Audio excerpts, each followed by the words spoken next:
Quiero dar como al inicio la más cordial bienvenida a todos y cada uno de ustedes y darles las gracias por acompañarnos a esta serie de enseñanzas que hemos titulado Los 7 Yo Soy de Jesús, en donde hemos estado hablando acerca de aquellos 7 Yo Soy que aparecen en el Evangelio de Juan o de San Juan, que van acompañados de una metáfora ahí. Decíamos desde el inicio que los hemos ordenado de manera diferente a como aparecen en la Biblia para poder ilustrar lo que Jesús es en la vida de la persona no convertida, en la vida de la persona convertida. De modo que nada más mencionaré estos 7 yo soy, los cuales son conforme a los hemos venido estudiando. Yo soy el camino, yo soy la verdad, yo soy la vida, yo soy la luz del mundo, pero también estamos estudiando este quinto yo soy, que es yo soy la puerta. En el Evangelio de San Juan, capítulo 10, versos 7 al 9, el Señor Jesús se refiere a sí mismo como la puerta. Dice: volvió pues Jesús a decirles: de cierto os digo, yo soy la puerta de las ovejas. Todos los que antes de mí vinieron, ladrones son y salteadores, pero no los oyeron las ovejas. Yo soy la puerta, y lo dice enfáticamente, dice yo soy la puerta, y ya lo vimos en nuestras enseñanzas anteriores acerca de la puerta. Dice yo soy la puerta, nadie más, y yo soy en presente. Yo era la puerta, yo soy la puerta y siempre seré la puerta, la única puerta, el medio por donde poder entrar. Yo soy la puerta, el que por mí entrare, y él es enfático, por mí, el que por mí entrare, ¿será qué? Será salvo, y entrará y saldrá y hallará pastos. Estábamos hablando de que Jesús no solamente es la puerta para la salvación. Y es que decíamos, a veces nos centramos nada más en este aspecto de la misericordia de Jesús, en que Él es nuestra puerta a la salvación, y decíamos a la salvación de la condenación eterna en el infierno, la salvación de la culpabilidad por causa del pecado, nuestra culpabilidad por causa del pecado, pero también la salvación del poder del pecado. Y Él es nuestro Salvador, Él es quien nos salva de la ira de Dios. Pero decíamos también que Jesús es la puerta a la cual podemos tener acceso de muchas, óigalo bien, de muchas bendiciones que Dios quiere darnos a través de Él. Pero ojo, primero tenemos que atravesar la puerta que es Jesucristo por la fe en Cristo Jesús. ¿Y cuáles son esas bendiciones a las cuales tenemos acceso a través de Jesús como la puerta? Decíamos que la primera es que Jesucristo es la puerta a la cual tenemos acceso a Dios, al Padre. Y de esto hablamos ampliamente en nuestras enseñanzas anteriores. Si usted no ha estado con nosotros, yo le ruego que las pida, ya sea en CD o DVD, o las busque en YouTube, en La Voz en el Desierto, como usted guste.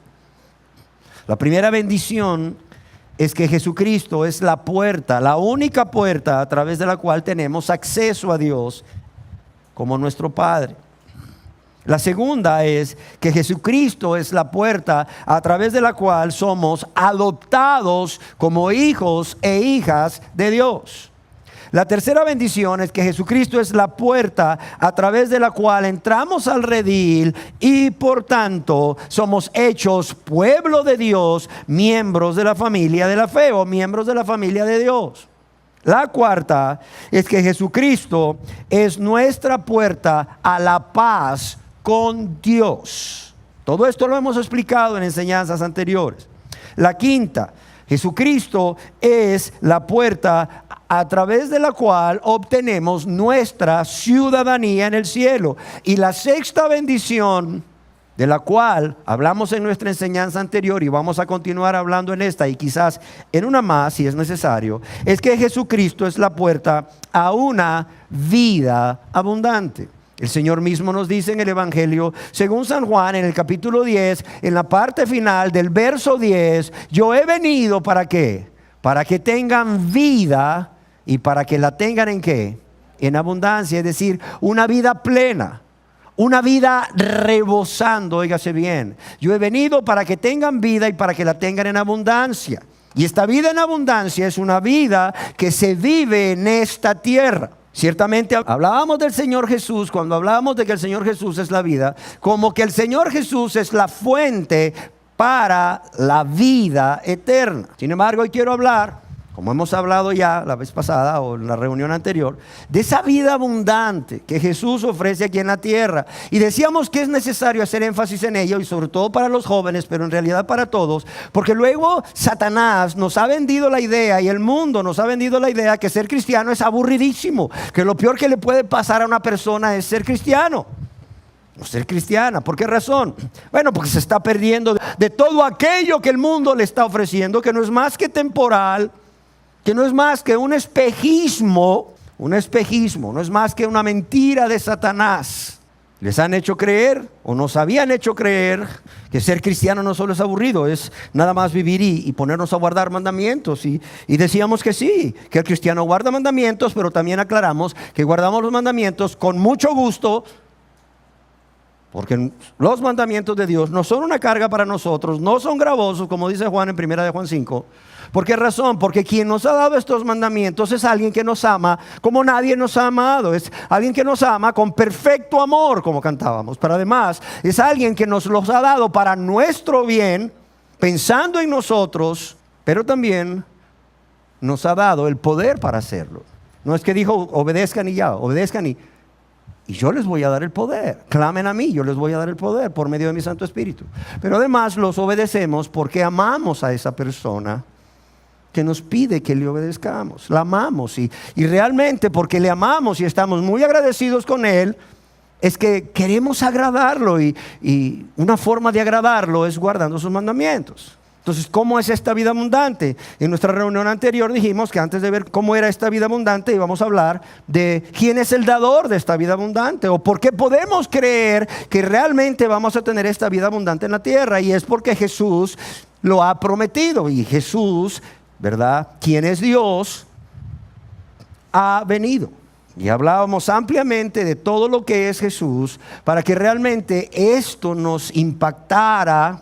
Y al ver todo lo que Él es y todo lo que Él ha hecho para que podamos disfrutar de esa promesa, si primero entramos por la puerta para ser salvos, nos enamorara de tal manera que los que no han rendido su vida a Dios lo hiciesen, y los que ya hemos rendido nuestra vida a Dios nos consagrásemos cada vez más. Además decíamos en nuestra enseñanza anterior que esta vida abundante no es una vida que es abundante por la abundancia de bienes materiales. No.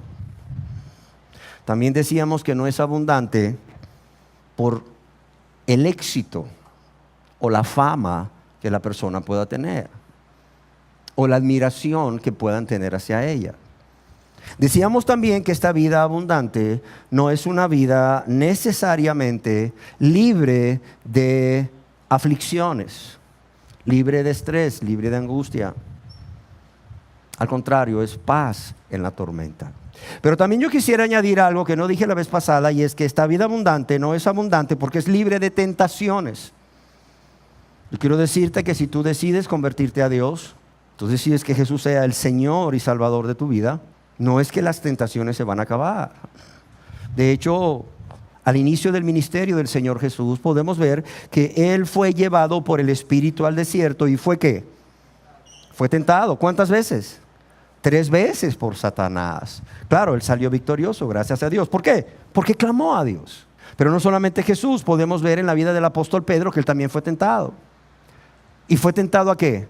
A verse a sí mismo. ¿Cómo? Negando al Señor Jesús.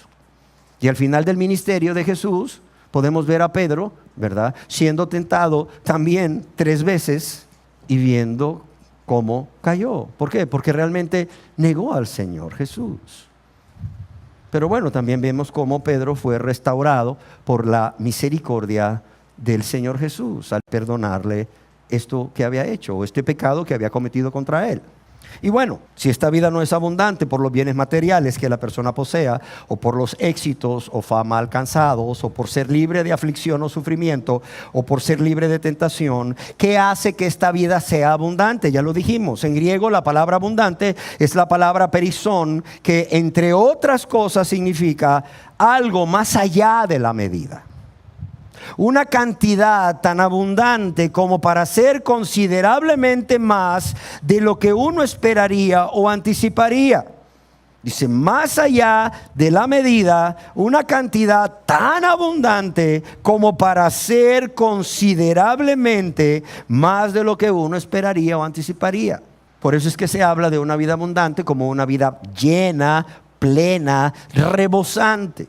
Decíamos que es una clase de vida definitivamente mucho mejor de la que estábamos viviendo siendo hijos del diablo, gobernados por Satanás, siendo esclavos del pecado y de los deseos de los ojos, de los deseos de la carne y de la vanagloria de la vida, viviendo egoístamente al amarnos más nosotros mismos y al mundo y a las cosas de este mundo que a Dios.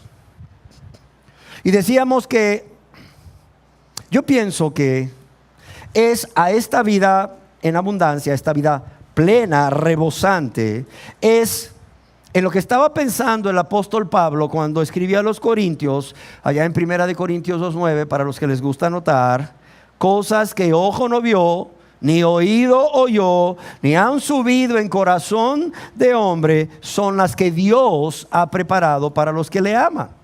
Y aunque ciertamente Dios ha prometido que Él sabe lo que necesitamos antes de que se lo pidamos, y que no habrá justo desamparado ni su descendencia que mendigue pan, por tanto, no debemos preocuparnos acerca de qué comeremos o qué vestiremos o qué beberemos. Esta vida es una vida abundante porque no es abundante en lo material, como ya dijimos, sino en lo espiritual. Esta vida es una vida espiritual abundante. Y es lo que hace que aún si no tenemos bienes materiales sea abundante, porque es espiritual. Si no tenemos éxito, fama, o no somos aplaudidos por las personas, o aún no somos aceptados por las personas por lo que creemos y por la nueva forma de vivir que ahora tenemos, o sea, eso no quita que la vida sea plena, rebosante, abundante, porque es espiritual.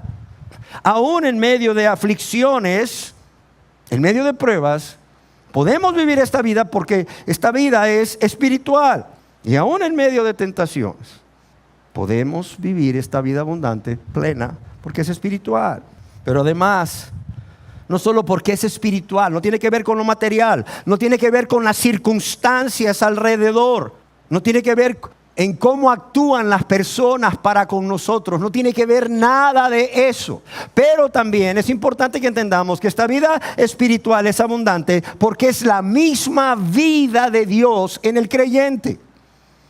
Y es que cuando somos perdonados, no solo somos hechos hijos e hijas de Dios, sino que también, por medio de su Santo Espíritu, Dios nos da su propia vida a nosotros, o pone su propia vida dentro de nosotros. Pero además es una vida espiritual abundante por todo lo que ya Dios ha dado en su gracia al verdadero cristiano. Y discúlpenme que diga verdadero cristiano, porque no todo el que dice Señor, Señor entrará al reino de los cielos. Hay un montón de gente que está diciendo hoy en día que es cristiana, pero es como se conoce, un cristiano o una cristiana nominal, es decir, de nombre, porque realmente nunca han nacido de nuevo, nunca se han convertido a Dios, nunca han sido regenerados.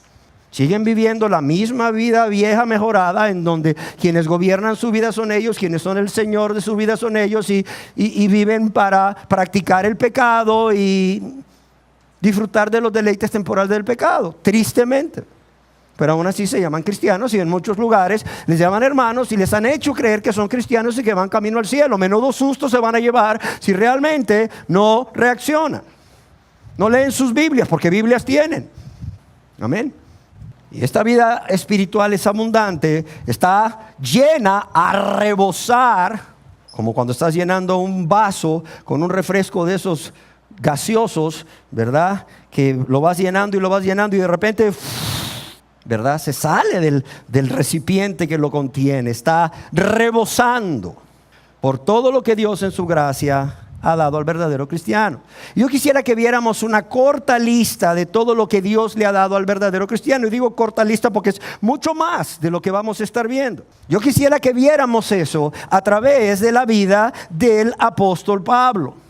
¿Por qué? Porque este hombre es un ejemplo para todos nosotros, los cristianos de todas las épocas, de alguien que vivió una vida espiritual abundante, una vida plena, una vida rebosante. Pero deseo que no olvidemos que este hombre de Dios, Pablo, primero tuvo que hacer ¿qué?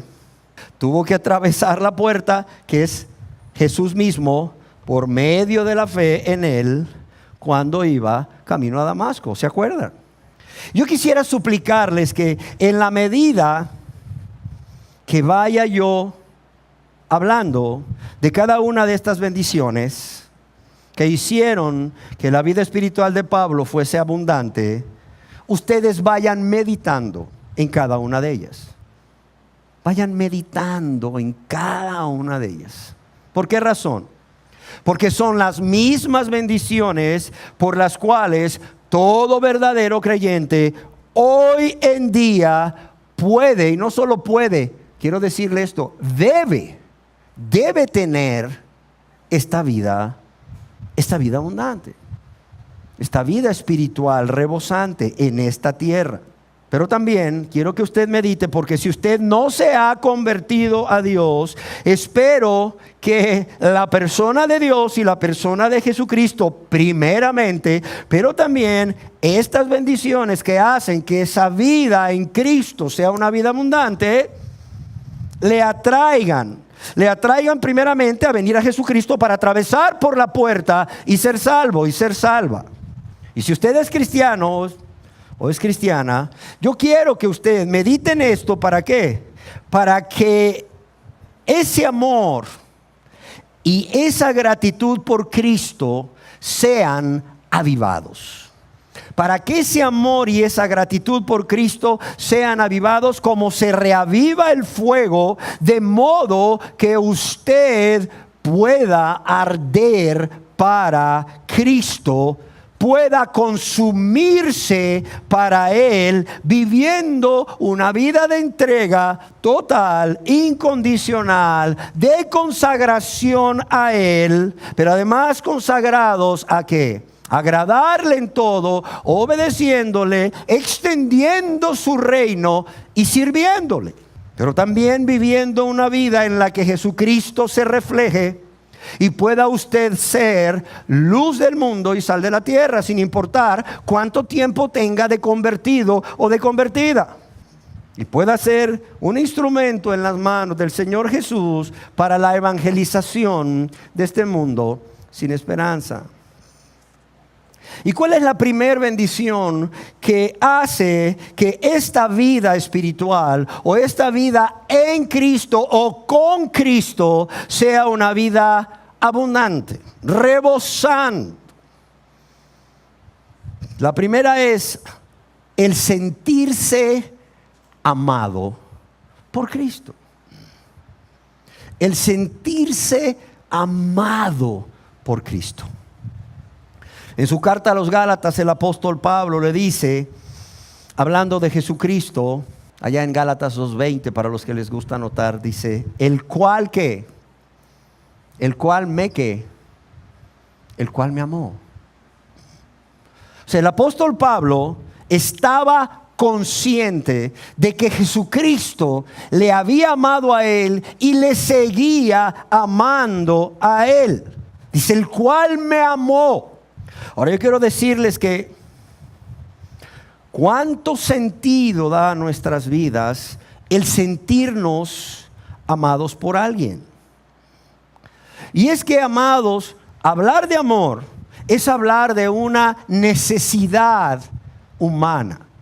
Hablar de amor es hablar de una necesidad humana que para muchos es la necesidad más esencial que todo ser humano tiene. Pues según afirman los estudiosos del comportamiento, de la inteligencia emocional y de las relaciones interpersonales, el ser humano, óigalo bien, no puede vivir sin amor. El ser humano no puede vivir sin amor. ¿Por qué? Porque esto es lo que da sentido a nuestra vida. Es lo que da sentido a nuestros pensamientos, es lo que da sentido a nuestras emociones, a nuestras intenciones y a nuestra forma de actuar o de conducirnos en la vida diaria. Por amor hacemos y dejamos de hacer cosas. De modo que muchas de nuestras acciones, sino la mayoría de nuestras acciones, están íntimamente relacionadas con el amor. El amor se ha tornado parte de la existencia humana, al grado que muchos se atreven a decir que el amor es el origen y el motivo de ser de la raza humana. Y es que, amados, cuando revisamos en la Biblia, desde el Antiguo Testamento hasta el Nuevo Testamento, encontramos muchas verdades. Muchas verdades. Y una de ellas es la forma como Dios manifiesta continuamente, tanto en el Antiguo Testamento como en el Nuevo Testamento, ese deseo que Él tiene, su deseo de amarnos. O sea, Él quiere que sepa. Y lo dice una y otra vez en el Antiguo Testamento y en el Nuevo Testamento. Él quiere que sepamos, que todos aquí sepamos, que cada uno de nosotros sepamos, que yo sepa que Él nos ama, que Él le ama a usted y que Él me ama a mí. Pero también vemos otra verdad que va de la mano con esta en el Antiguo y Nuevo Testamento, que no solo Dios desea que entendamos y creamos que Él nos ama, sino también que entendamos que Él quiere que nosotros le amemos a Él. Es más, podríamos decir que fuimos creados por Dios para ser amados por Dios, pero también para amar a Dios y a nuestro prójimo. Y lo repito, podríamos decir que fuimos creados para ser amados por Dios primeramente y luego para amar a Dios y para amar al prójimo. Por eso es que el amor es una necesidad humana, es la necesidad más esencial, y no solo eso, es el origen y el motivo de la existencia humana.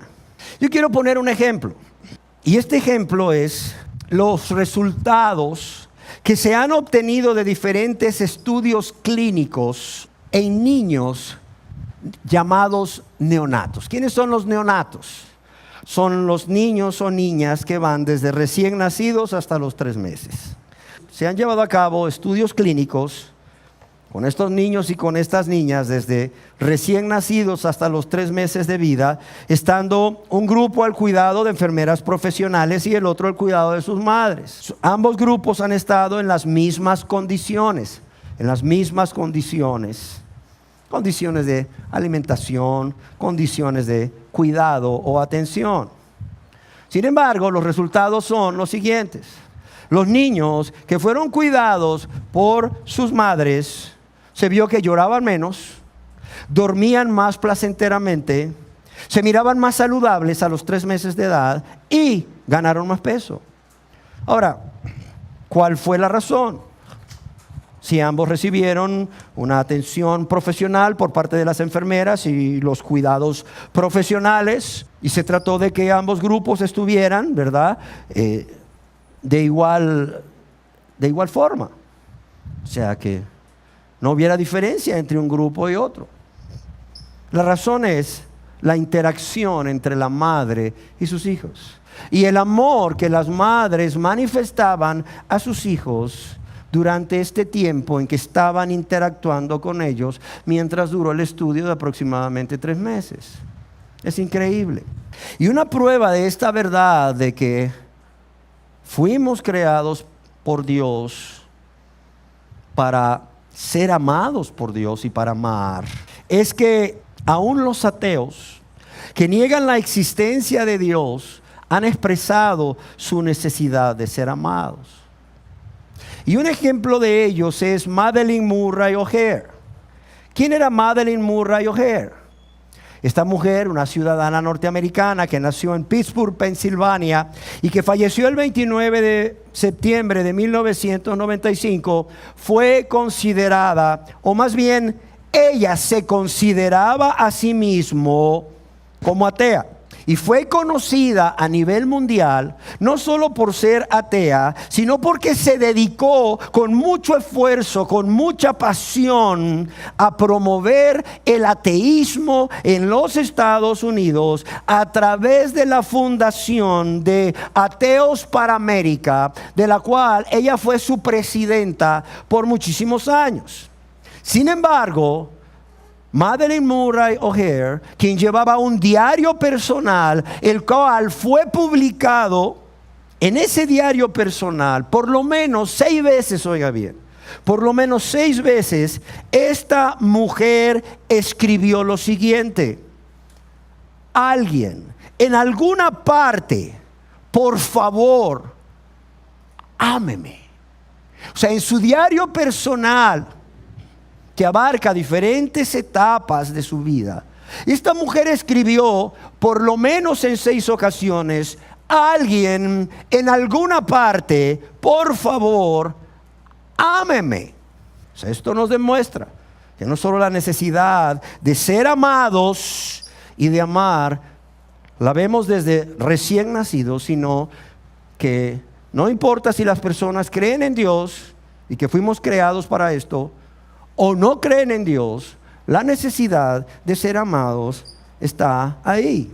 Por eso podemos decir con certeza que la primera bendición, que es una fuente continua para una vida plena, abundante, es el hecho de sentirnos amados. Es el hecho de sentir que esa necesidad humana, o esa necesidad del ser humano, o esa nuestra necesidad de ser amados por alguien, está suplida ni más ni menos que por Cristo. Yo quiero preguntarles, hablando acerca del apóstol Pablo, a quien he puesto como ejemplo de esta vida abundante y de las bendiciones que son la fuente de una vida espiritual abundante. ¿O qué creen ustedes que motivó a Pablo a tener por basura todo aquello que antes era muy valioso para él en su vida, como ser hijo de judíos o ser judío por nacimiento, ser de ambos padres hebreos, de linaje de la tribu de Benjamín, es decir, una tribu que pertenecía a la aristocracia de Israel? Un judío que pertenecía a la tribu de Benjamín no era cualquier judío. Primeramente, la tribu de Benjamín se había unido a la tribu de Judá para hacer una sola tribu, para seguir adorando a Dios, cuando las 10 tribus del norte se apartaron para irse tras los ídolos. Entonces, decir, yo soy un judío de la tribu de Benjamín era muy importante. ¿Por qué? Porque no solo soy de la tribu que permaneció fiel con Judá, sino la tribu que dio el primer rey a Israel. Saúl era el primer rey de Israel y era de la tribu de Benjamín. De hecho, me imagino que el padre de Saulo de Tarso le puso Saúl, en honor al rey, o pensando en ese rey que venía de la tribu de Benjamín, de la cual eran ellos. O sea, ¿qué llevó a este hombre a renunciar o a tener como basura todo esto?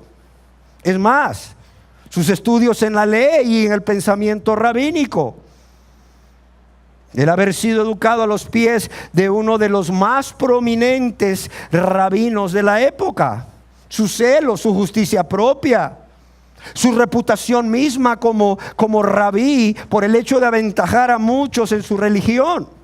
O sea, ¿qué lo llevó a Pablo a renunciar a todo esto? Bueno, él mismo nos los contesta. En Filipenses capítulo 3, verso 7, él escribe al respecto, dice: pero cuantas cosas eran para mi ganancia, las he estimado como ¿qué? Como pérdida. ¿Por qué? Por amor de Cristo.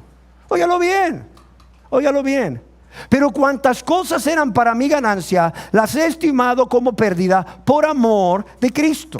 En otras palabras, su amor por el Señor le llevó a ¿qué? A poner todas estas cosas de las cuales antes él se enorgullecía y eran muy valiosas para él, como pérdida o como basura. ¿Y cómo fue que este hombre llegó a amar a Jesucristo si era un hombre de quien todos hemos leído, le dominaba o era gobernado por un fuerte deseo de negar a Jesucristo como Dios y como el Mesías, lo cual era blasfemia? Además, él fue reconocido por hacer un uso de la violencia al perseguir a los cristianos. Aún era conocido por consentir con la muerte de estos cristianos. Y por si esto fuera poco, él mismo se consideraba a sí mismo como el primero o el más grande de los pecadores. O sea, ¿qué fue lo que le llevó a amarle después de ser un blasfemo, como él dice, un injuriador, un perseguidor, el primero de los pecadores? Bueno, la respuesta es una sola: porque él había encontrado algo infinitamente superior a todo lo que él era y poseía. Y esto era el Señor Jesús. Pablo sabía que no había nada más grande e incomparable que el hecho de tener a Cristo, de ser de Cristo y tener a Cristo morando en él. ¿Y qué fue lo primero que Pablo se encontró de Cristo? Fue su amor. Fue su amor. Y fue el sentirse tan amado por él, al grado de que el Señor se entregó a sí mismo para morir por él, lo que impactó de tal manera al apóstol Pablo, que lo vemos convertido de perseguidor a perseguido. Y en un siervo de Jesucristo dispuesto a ¿qué? A soportar todo con humildad, todo con gozo, todo con paz, por amor a aquel que le había amado tanto. Es como si el apóstol Pablo dijese parte de esa letra del último canto que cantábamos a Jesús: te amo, te amo, no quiero ser más yo, sé todo tú, Señor, te amo, solo en ti encontré perfecto amor, solo en ti encontré, Jesús, perfecto amor. Yo quiero decirles que de esto que les estoy hablando, Pablo mismo da testimonio a los cristianos de la ciudad de Corinto, cuando en la primera epístola a los Corintios, capítulo 4, verso 11 al 13, él escribe: hasta esta hora padecemos hambre. Óigalo bien. Hasta esta hora tenemos sed, estamos desnudos, somos abofeteados y no tenemos morada fija. Nos fatigamos trabajando con nuestras propias manos para sostener nuestro propio ministerio y los que andan con nosotros. Nos maldicen y ¿qué? Y bendecimos. Padecemos persecución y la soportamos. Nos difaman y rogamos. Hemos venido a ser hasta ahora como la escoria del mundo o el desecho de todos. Oye bien lo que dice el apóstol Pablo.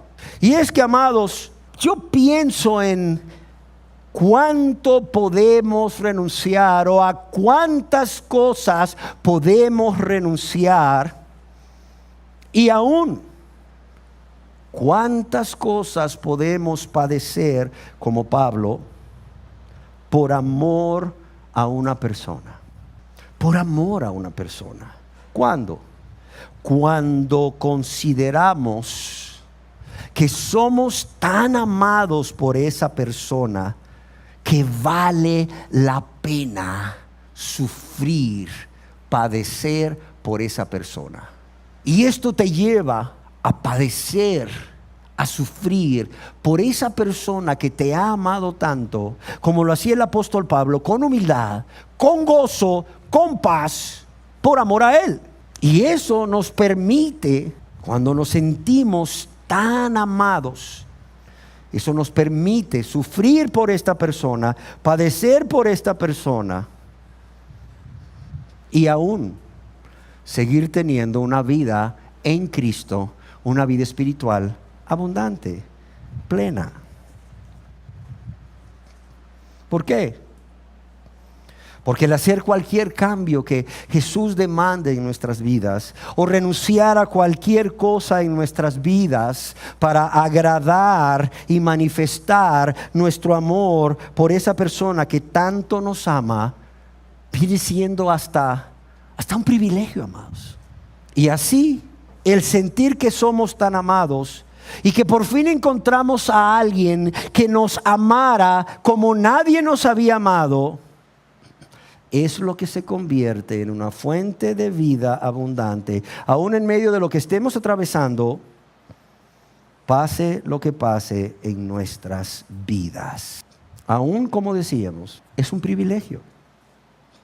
Como bien escribió Pablo a los filipenses, allá en Filipenses capítulo 1, verso 29, porque a vosotros os es concedido a causa de Cristo que no solo que creáis en Él, sino también que padezcáis por Él. No dice que padezcáis por causa de tu pecado, por causa de tu rebeldía, de tu egoísmo, de tu amargura, de tus adulterios, fornicaciones, etcétera. No. Dice que padezcáis ¿por quién? Por Él. Dice, a vosotros os es concedido a causa de Cristo, no solo que creáis en Él, sino también que padezcáis por Él.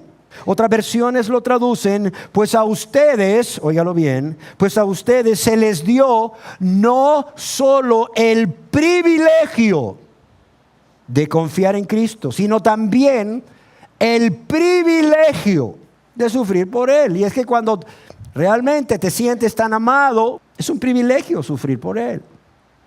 Y aún tener una vida espiritual, una vida en Cristo rebosante, abundante. ¿Sí queda claro?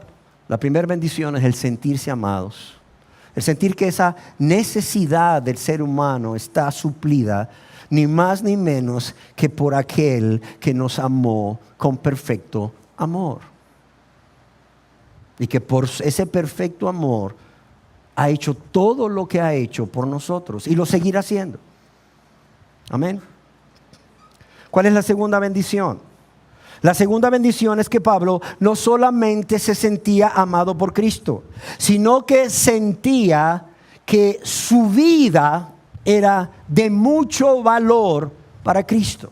O sea, él sentía que él era muy importante para Cristo. ¿Y por qué él no solo se sentía amado, sino que sentía que su vida era de mucho valor para Cristo? ¿Por qué? Porque él creía que el Señor mismo había renunciado a su propia vida. ¿Para qué? Para morir en su lugar. Y la manera de pensar de Pablo es esta: siendo Él Dios, estando Él en la gloria, sentado en su trono de gloria, recibiendo la alabanza de los santos y los ángeles, gobernando este universo como Rey de reyes y Señor de señores, Él dejó su trono alto y sublime, dejó la gloria, dejó la adoración, y Él se hizo un ser humano. Esa era la manera de pensar de Pablo, y tiene que ser la manera de pensar nuestra. Se hizo un ser humano, ¿por qué? Por amor a nosotros los pecadores. El que no cometió pecado, el justo, se hizo un ser humano por nosotros los pecadores, los injustos. ¿Para qué? Para morir por nosotros en nuestro lugar y recibir el castigo que nosotros debíamos haber recibido, por causa de haber pecado contra Dios y nuestro prójimo una y otra vez, de manera consciente y de manera egoísta, de manera voluntaria. Y Pablo decía, wow, siendo yo lo que era, no solo me amó, sino que Él hizo todo esto por mí. Y lo hizo cuando no estaba obligado. Y lo hizo cuando yo no lo merecía. Entonces esto significa que no solo soy muy amado por Él, sino que para Él mi vida, mi alma, tiene un inmenso valor. Y mira, amado, amada, cuando tú sabes que eres amado por Dios, eres amado por Cristo, y tu vida, tu alma es de un inmenso valor para Dios, para Cristo, esto va a hacer que tu vida espiritual, tu vida en Cristo esté plena, esté rebosando, sea abundante. No importa lo que pase en tu vida, no importa lo que pase en tu vida. Cuando me imagino al apóstol Pablo pensando no solo en cuánto le amaba a Jesús, sino cuán importante era él para Cristo, de cuánto valor era su vida, su alma para Cristo, por todo lo que Cristo había hecho por él, sin él merecerlo y Cristo no estar obligado. Se me venía a la mente la letra de un canto que dice: ¿cómo me ama Jesús? Aquí lo hemos cantado. ¿Cómo me ama Jesús? Dice: Él dio su vida. ¿Qué más pudo hacer? Yo te pregunto, Él dio su vida por ti porque te ama. Él dio su vida por ti porque eres muy importante para Él, porque para Él tu alma es muy valiosa. Y después de dar su vida, ¿qué más podía dar? A ver, ¿qué más podía dar? Se lo había dado todo. Al dar su vida, al derramar su sangre, lo había dado todo. Él dio su vida, dice el canto. ¿Qué más pudo hacer? ¿Cuánto me ama? ¿Cuánto te ama? ¿Cuánto nos ama Jesús? Ahora yo quiero que veamos en la vida de Pablo, que es nuestro ejemplo, cómo el sentir y el creer que nuestra vida es de mucho valor para Cristo te ayuda a vivir una vida espiritual plena, abundante, aún en medio de cualquier circunstancia. Yo no sé si ustedes saben, seguramente sí, que el apóstol Pablo había sido menospreciado como apóstol, como líder, por un sector de la iglesia de Corinto, incluyendo un sector de los líderes y de los miembros. Y todo esto por causa de la influencia de personas judías supuestamente convertidas al cristianismo, pero que continuaban con la creencia de que los cristianos, y cuanto más aquellos que eran gentiles, debían, además de recibir al Señor Jesús como su Salvador, continuar practicando una serie de rituales de la ley, a lo cual se oponía Pablo, diciendo que el sacrificio de Cristo era suficiente para nuestra salvación. Ahora, la iglesia de la ciudad de Corinto era una iglesia que el apóstol Pablo, él mismo había establecido en su segundo viaje misionero. Y los miembros de esta iglesia eran muy amados por él. Y ahora Pablo está enfrentando el rechazo público, el menosprecio público de un grupo de líderes y de un grupo de miembros de esa iglesia. Y yo pregunto, ¿cuánto dolor habrá experimentado este hombre de Dios ante tal rechazo? A ver, piense. Yo creo que mucho. Sin embargo, a pesar de este rechazo, él sigue adelante amándoles. Es más, él sigue adelante no solo amándoles, sino dispuesto a darse aún más por ellos, aunque amándoles más, fuese amado menos.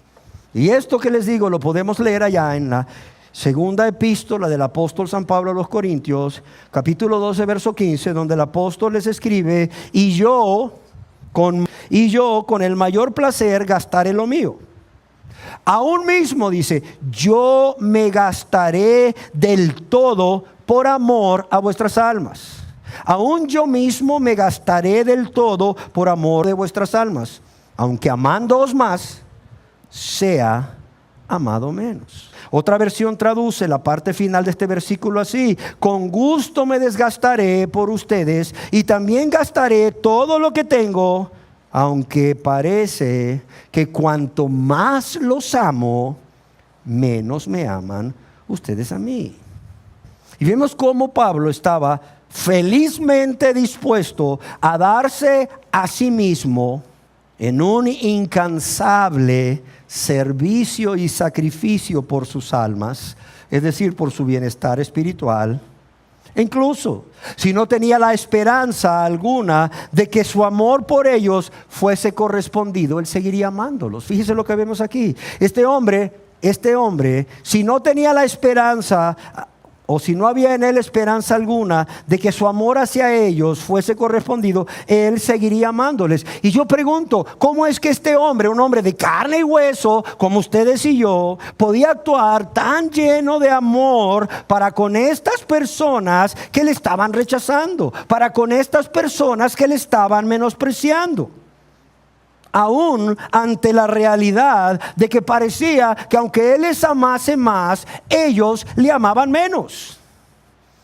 La única respuesta es que este hombre estaba convencido de que aunque los demás lo rechazasen, él era muy estimado por el Señor. Él era muy estimado por el Señor. ¿Por qué razón? Porque valía mucho para él. Porque su vida y su alma y su persona eran de mucho valor para Cristo. Y esto es lo mismo que debería pensar todo cristiano hoy, en especial si está siendo menospreciado por su amor, por su fe, por su obediencia a Dios, a Cristo. Y yo espero que esta verdad sea para ustedes y sea para mí una fuente continua e inagotable para tener una vida abundante, una vida plena, una vida rebosante como lo era para el apóstol Pablo. Amén. ¿Cuál es la tercera bendición? Estamos hablando de una lista de bendiciones, de cosas que Cristo ha hecho por el creyente, lo cual le hace entender una vida espiritual abundante. La tercera bendición es que el apóstol Pablo sabía que Cristo no solo le amaba, no solo Cristo había hecho todo lo que hizo, porque él era muy estimado por el Señor y valía mucho para él, o su alma era muy importante para él, sino que él había muerto con un propósito. ¿Cuál era? Perdonarle. En 1 de Timoteo capítulo 1, verso 15 al 16, yo quiero leerles lo que el apóstol Pablo escribió a Timoteo al respecto. Y le dice: palabra fiel y digna de ser recibida es por todos, que Cristo Jesús vino al mundo para salvar a los pecadores. Cristo Jesús vino al mundo para salvar a los pecadores, de los cuales yo soy el primero. Pero por esto fui recibido a misericordia, para que Jesucristo mostrase en mí, dice Pablo, el primero de los pecadores, toda su clemencia, para ejemplo de los que habrían de creer en él para vida eterna. Yo quisiera que nos imagináramos por un momento a Pablo, ya en el final de su vida, escribiendo a Timoteo. O sea, esta carta, que es una carta muy, pero muy personal. Una carta que es una carta muy personal. Y es una carta que está siendo escrita antes de morir. Pablo ya sabe que va a morir. Es decir, todo el corazón de Pablo está volcado en lo que está escribiendo en esa primera y segunda epístola, o primera y segunda carta. ¿Y qué le dice a Timoteo, sabiendo que ya está al final de sus vidas? Mira, Timoteo, palabra fiel y digna de ser recibida por todos, que Cristo Jesús vino a este mundo para salvar a los pecadores, de los cuales yo soy el primero. Pero por esto fui recibido a misericordia, porque era el primero, el peor de todos. ¿Para qué? Para que Jesucristo mostrase en mí, el primero, el peor de todos, toda su clemencia, para ejemplo de los que habrían de creer en él para vida eterna. Es como si le estuviese diciendo: mira, Timoteo, cuando yo era un blasfemo, cuando yo era un perseguidor, cuando yo era un injuriador, mira, cuando yo lo único que merecía era el castigo eterno de Dios, Jesús, Dios vivo y verdadero, me amó y murió por mí.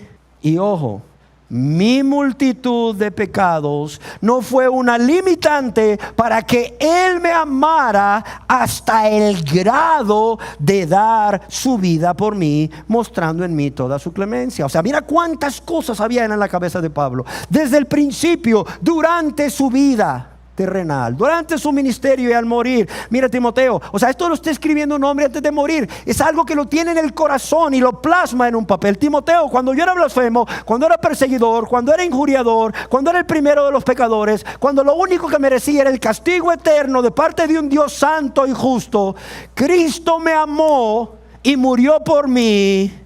Y la multitud de mis pecados no fue una limitante para que Él me amara hasta el grado de dar su vida por mí. Y claro está que si Él sabía que había sido perdonado, Él estaba seguro que ya no había condenación para Él. Y todo esto gracias a lo que Jesucristo había hecho por Él. ¿Por qué? Porque le amó y porque su alma valía mucho para Cristo. Y vemos como el apóstol Pablo escribe ahí, impregnado de esta verdad, a los romanos en el capítulo 8 verso 1: ninguna condenación hay para los que están en Cristo Jesús, porque él estaba seguro que no había ninguna condenación para él ahora que él estaba en Cristo Jesús. Y por cierto, escribe ahí para que nadie se engañe: para los que andan en el Espíritu y no conforme a la carne.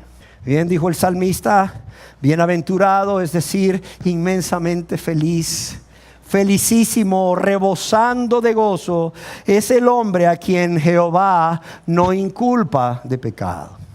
Salmo 32:2.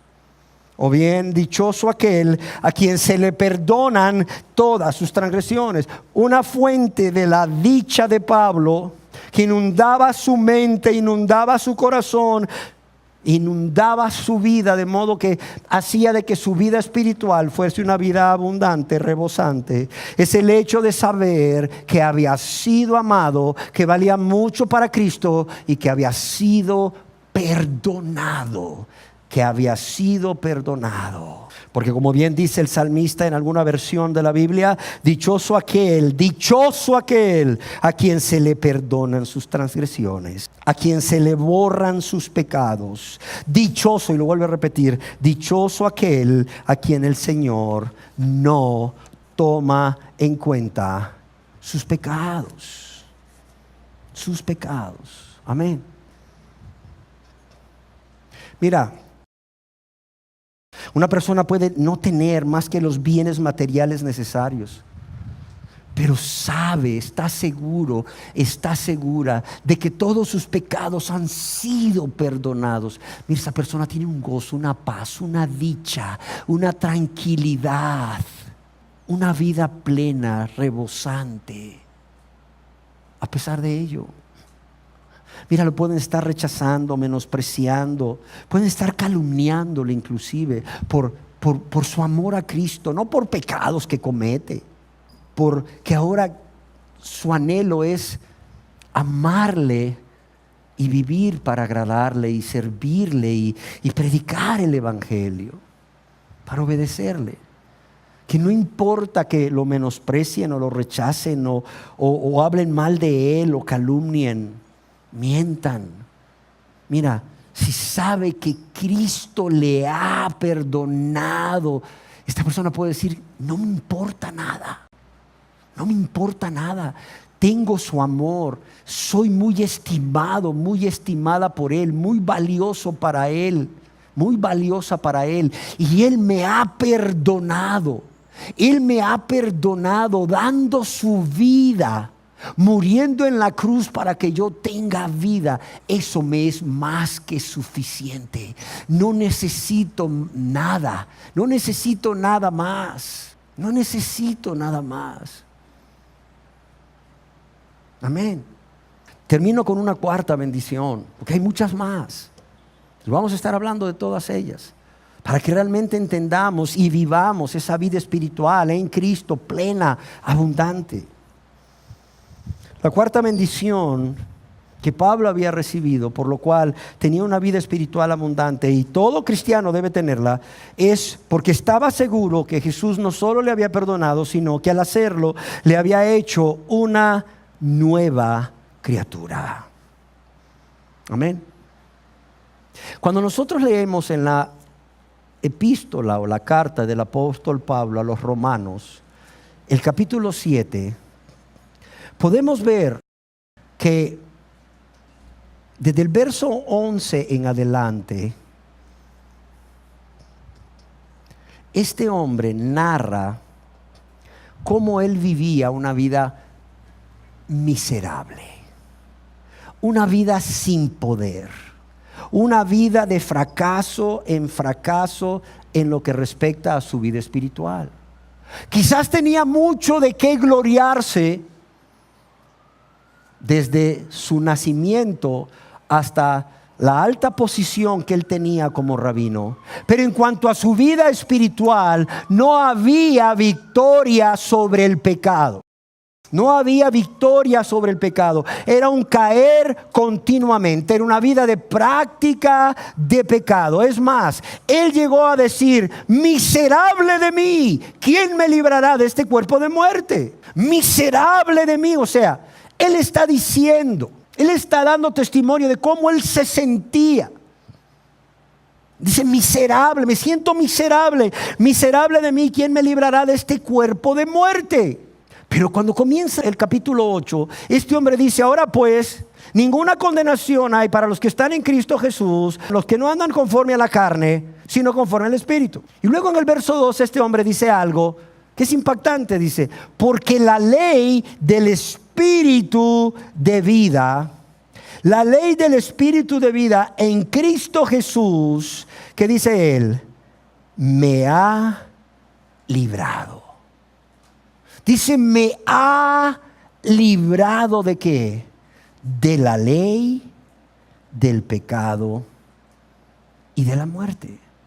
Y luego dice él: porque lo que era imposible para la ley, por cuanto era débil por la carne, Dios, enviando a su Hijo en semejanza de carne de pecado, a causa del pecado, condenó el pecado en la carne. ¿Para qué? Para que la justicia de la ley se cumpliese en nosotros. Y luego habla de su estado espiritual, que no andamos conforme a la carne, sino conforme al Espíritu. En Primera de Tesalonicenses capítulo 2, verso 10, el apóstol Pablo da testimonio de esa transformación que Dios había hecho en su vida. Y les escribe a los tesalonicenses: vosotros sois testigos, y Dios también, ¿de qué? De cuán miserable me siento viviendo esta vida de práctica de pecado. ¿Así dice? No, ¿verdad? No, pero así dijo él: miserable de mí, ¿quién me librará de este cuerpo de muerte? No, ¿qué dice Pablo? Dice: vosotros sois testigos, y Dios también, ¿de cuán qué? De cuán santa, de cuán justa e irreprensiblemente nos comportamos con vosotros los creyentes. O sea que una persona que está viviendo una vida miserable porque está viviendo continuamente en pecado puede decir de sí misma que vive santa, justa, irreprensiblemente. No, para nada, para nada. Vive una vida de práctica de pecado, de maldad, de egoísmo, de rebeldía, de ingratitud, lo que tú quieras. Lo que sucede aquí es que Dios había realizado una obra en la vida de Pablo. Un milagro, exactamente, un milagro de la gracia de Dios que lo había transformado por medio de su poder y a través del Espíritu Santo en una nueva criatura. En una nueva criatura. Y a partir de ese nuevo nacimiento, en donde Pablo es hecho una nueva criatura por la obra redentora de Jesucristo, es que ahora su alma ya no se deleita en el pecado para volver a caer una y otra vez, sino que ahora su alma se deleita en las cosas de Dios y aborrece las cosas de la carne. Sus pensamientos, sus intenciones, sus propósitos, sus sentimientos y deseos ya no son gobernados por su yo, de modo que cae una y otra vez. Ya el pecado ya no se enseñorea sobre él, de modo que vive una vida de práctica de pecado, sino que todo esto ahora está sometido a la voluntad de Dios. Está sometido a la voluntad de Dios. Ahora entendemos por qué Pablo dice: ya no vivo yo, ya no vivo para mí yo, sino que es Cristo el que vive en mí. Cristo es el que vive su vida a través de mí. ¿Por qué? Porque he nacido de nuevo, he sido transformado por el milagro de la gracia a través de la obra redentora del Señor Jesucristo. Y mis pensamientos, mis intenciones, mis propósitos, mis sentimientos y deseos ya ahora son conforme a la voluntad de Dios. Están gobernados por Dios. Ahora él ya no amaba el pecado, ni el deleite temporal que el pecado le ofrecía. Él amaba a Dios, él amaba a Cristo, al grado de tener todo por basura y hacer su voluntad. Pero no solo eso. Vemos cómo a través de ese milagro de la regeneración hay nuevos sentimientos de amor hacia las personas. Recordemos quién era Pablo antes. Era un perseguidor. Dice que iba por las casas de los cristianos y sacaba a los cristianos aún empujones y los llevaba para que los metieran presos. Y aún cuando mataron a Esteban, él consintió con su muerte. Luego vemos cómo le escribe a los ancianos de Éfeso y les dice cómo con lágrimas en los ojos, ¿verdad? Como con lágrimas en los ojos, él estuvo ministrándolos durante mucho tiempo. Mucho tiempo. Y luego le dice a los tesalonicenses, como el Padre a sus hijos, os exhortábamos y consolábamos a cada uno de vosotros. ¿Por qué? Porque todos ellos habían venido a ser muy amados por Pablo. O sea, qué transformación. Y esta transformación, amados y amadas, es lo que permite que el cristiano pueda vivir esa vida nueva, esa vida espiritual, esa vida abundante. Porque es Dios en él, en la persona del Espíritu Santo, y porque es el poder de Dios a través de la persona divina del Espíritu Santo lo que hace que el que ha nacido de nuevo pueda vivir esa vida espiritual en Cristo, rebosante o abundante. No es en nuestras fuerzas. Y mira, el hecho de que tú sepas que ya no es en nuestras fuerzas, que no es contando hasta 20 o reprimiéndote, mira, eso te va a dar una paz increíble. Mira, ya eso te va a descargar de muchas cosas. Eso te va a quitar muchas ansiedades. ¿Por qué? Porque no eres tú, es Cristo en ti. No eres tú. Es en el poder del Espíritu Santo ya. Solo tienes que clamar por ayuda. Y eso te descarga, te relaja, te quita un peso. Es como que te dijeran, oye, la casa que ibas a perder, que estaba hipotecada. Sí, ¿cómo que ibas a perder? La voy a perder, tengo solamente una semana para pagarla y no tengo cómo pagarla. Mira, alguien ya pagó la deuda. ¿Qué? Ya pagaron la deuda por ti. Solo te vengo a decir que no te preocupes más, que mañana vayas al banco, ¿verdad? Por el finiquito y porque te den los papeles de tu casa. Oye, no puede ser, ¿quién la pagó? Fulano de tal, pero no tienes que pagarle nada. Y hablas con fulano de tal para confirmar y le dices, oye, tú me pagaste la casa, oye, pero es que no puedo pagarte. Y el otro le dice, sí, te la pagué y no tienes que pagarme nada, olvídate de eso. Es más, ni lo menciones a nadie. ¿Y cómo se siente la persona?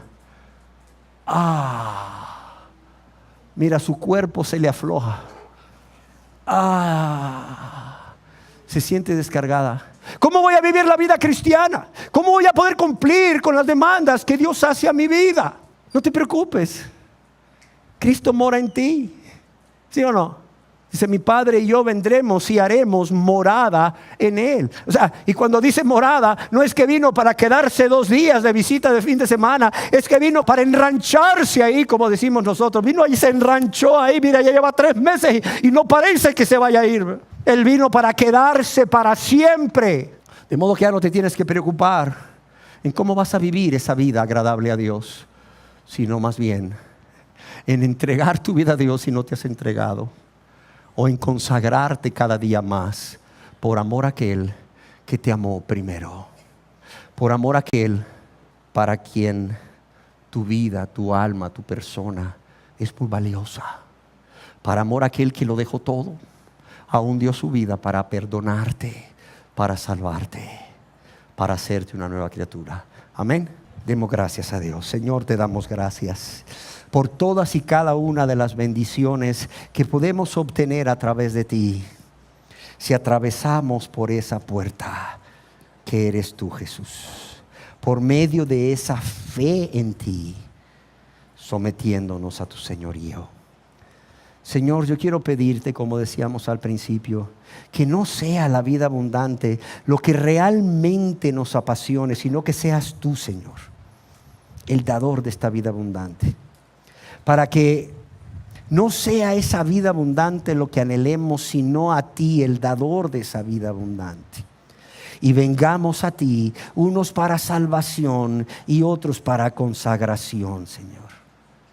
Gracias por mostrarnos en tu gran amor todo lo que tienes preparado para aquellos y aquellas que primeramente entran por esa puerta, Jesús, que eres tú, para ser salvos primeramente. Y gracias por esa vida abundante, una de las tantas bendiciones que nos das. Esa vida abundante, sin la cual, como decía el apóstol Pablo, los cristianos seríamos los seres más miserables en esta tierra. Pero no es así, Señor. Gracias a ti, gracias a tu amor, gracias a tu sacrificio, gracias a tu perdón y gracias a que nos has hecho nuevas criaturas y has venido a morar en nosotros y has puesto a disposición todo tu poder para que podamos vivir esta vida abundante. Padre, gracias te doy en el nombre de Jesús.